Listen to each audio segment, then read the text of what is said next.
Tuning into the weekly report. Why is Maria Butina in prison?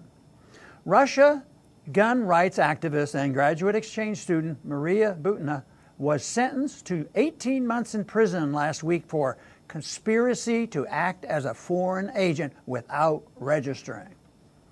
Her crime was to work to make connections among American gun rights activists in hopes of building up her organization, the Right to Bear Arms, when she returned to Russia.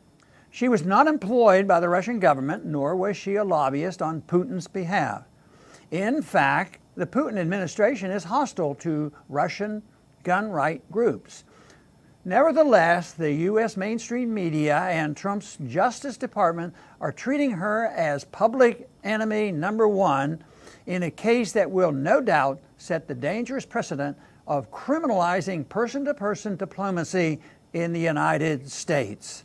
The Foreign Agents Registration Act, FARA, was passed in 1938 under pressure from the FDR administration, partly to silence opposition to the U.S. entry into World War II. While a handful of cases were prosecuted during the war, between 1966 and 2015, the Justice Department only brought 7 FARA cases for prosecution. Though very few cases have been brought on FARA violations, one of them was against Samir Vincent, who was paid millions of dollars by Saddam Hussein to lobby for sanctions relief without registering. He got off with a fine and community service. Millions of dollars in unregistered payments from Saddam Hussein gets no jail time, while Butina gets 18 months in prison for privately promoting a cause most Americans support.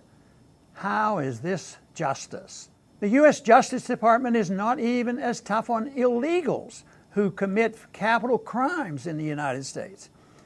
Unfortunately, Maria Butina was in the wrong place at the wrong time. With the rise of the Russian gate hysteria, Butina's case was seen as a useful tool by Democrats to push the idea that President Trump was put into office by the Russians.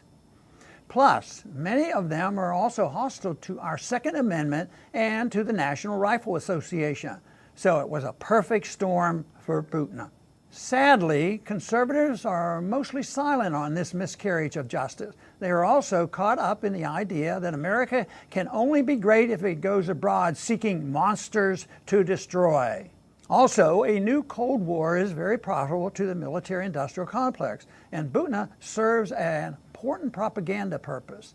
The media isn't all too willing to participate in this farce. Even though Trump has been exonerated by a Mueller investigation that didn't even view the Butina case as worth investigating, the president has been silent on her persecution. This is similar to his sudden silence on WikiLeaks now that Julian Assange may be facing an eternity in a U.S. supermax prison.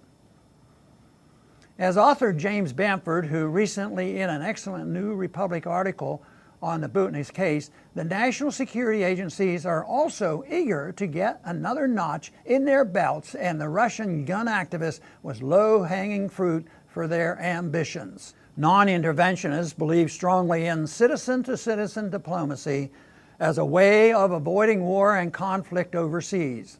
Exchange students, international business ventures, tourism, and just communicating with others is such an important way to thwart the plotting of the warmongers who lurk in all governments.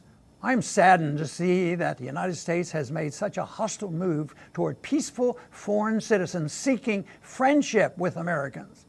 When citizens are no longer allowed to engage in diplomacy, we are left with only the state, and the state loves war.